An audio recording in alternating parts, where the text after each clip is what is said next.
জনগণের প্রতিনিধি আমরা নির্বাচন করতে গেলেই বলবে যে বিএনপি শুধু নির্বাচন চায়।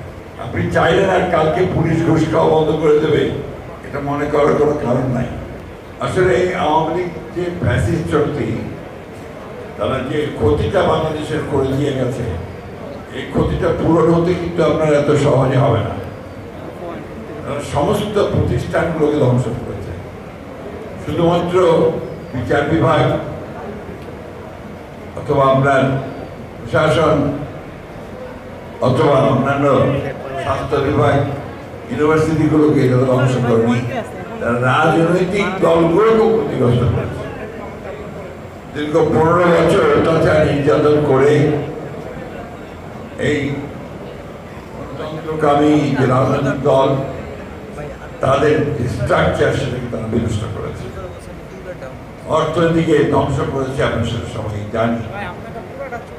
এখন যেটা প্রয়োজন, বর্তমান যে অন্তর্বর্তীকালীন সরকার প্রফেসর ডক্টর ইউনূসের নেতৃত্বে কাজ করছেন, একটা সংস্কারের মধ্য দিয়ে আপনার গণতন্ত্রে ফিরে যাওয়া, এই বিষয়টি একটি প্রধান বিষয়।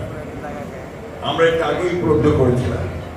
বিএনপির বিশেষ করে দেশনেত্রী বেগম খালেদা জিয়া তিনি উপলব্ধি করেছিলেন যে বর্তমান যে রাষ্ট্র কাঠামো, এর মধ্যে দেশকে সামনে এগিয়ে নিয়ে যাওয়া অত্যন্ত কঠিন। যে কারণে তিনি 2016 সালে ভিশন 2030 এই একটা আপনার তার দৃষ্টিভঙ্গি তিনি তুলে ধরেছিলেন যে আমরা এইভাবে রাষ্ট্রের পরিবর্তন করতে পারি। তার মধ্যে এখন যে বিষয়গুলো নিয়ে কথা হচ্ছে, আপনারা প্রতিদিন টেলিভিশনে টক শো শুনছেন, সংস্কার নিয়ে কথা হচ্ছে, প্রত্যেকটা বিষয় সেখানে ছিল। এই যে আপনার উচ্চকক্ষের পার্লামেন্ট, বিচার বিভাগের স্বাধীনতা, প্রশাসনের সংস্কার, সব মিলিয়ে কিন্তু এই বিষয় 2030 দেওয়া হয়েছিল। একইভাবে আমাদের নেতা যেমন তারেক রহমান সাহেব, তিনি 2022 সালে 31 দফা কর্মসূচি দিয়েছিলেন।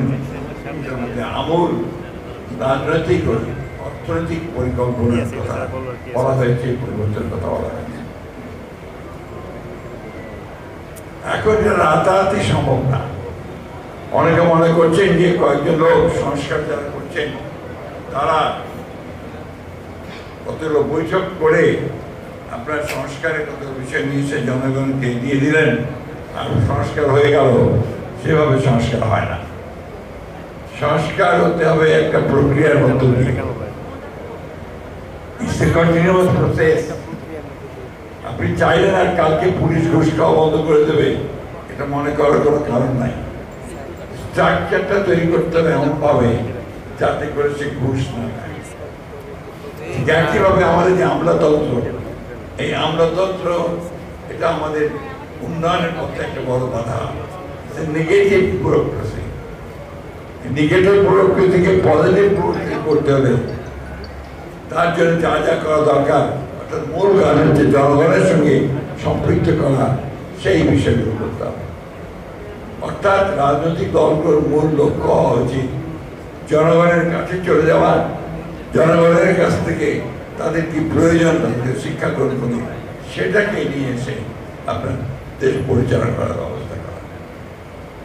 এখন জনগণের প্রতিনিধি আমরা নির্বাচন করতে গেলেই বলবে যে বিএনপি শুধু নির্বাচন চায়। নির্বাচন কেন চাই সেদিকে ভালো করে চিন্তা করুন, অবকাশই পায়। নির্বাচন না হলে আমি প্রতিনিধি নির্বাচন করবো কি করে? আর প্রতিনিধি নির্বাচন না হলে সে পার্লামেন্টে যাবে কি করে? পার্লামেন্টে না গেলে জনগণের শাসনটা প্রতিষ্ঠিত হবে প্রত্যেকে। কয়েকজন ব্যক্তিকে দেশ বিদেশ থেকে ভাড়া করে নিয়ে এসে কি দেশ চালানো যায়? যায়। এই যে সহজ সরল কথা, এই সহজ সরল কথাটা আমাদেরকে উপলব্ধি করতে হবে।